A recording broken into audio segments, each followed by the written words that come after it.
There's an old adage in the profession of teaching that says the best way to teach a topic is to tell your students what you're going to teach them, then teach the lesson, and then remind them what you just taught them. It's in that spirit that it seems appropriate to reflect on what it is that we hope to teach our students this year. I think that's best done by looking at our mission statement, which guides our daily work.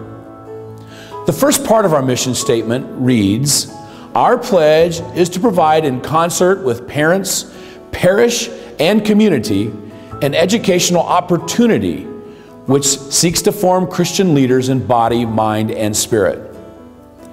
This first phrase indicates that we are well aware of our partnership with parents, parish, and community. All three of these partners have a vital role and interest in our work. We gain strength from each other when we work well together.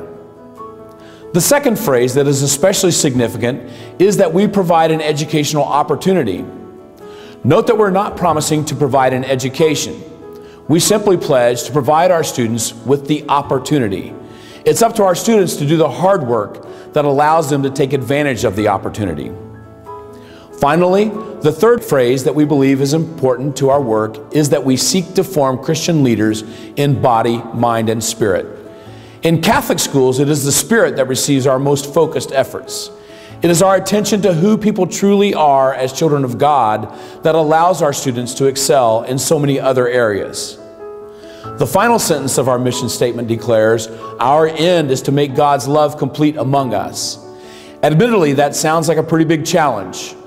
What is it about God's love that needs us to be made complete anyway? But this is actually a promise that is made in Scripture. St. John explains that the way God's love is made complete among us is by each of us fully sharing our gifts in love. Our desire then, as a school, is to help our students discover those gifts and to learn to share them with others, which is why God gave them to us in the first place.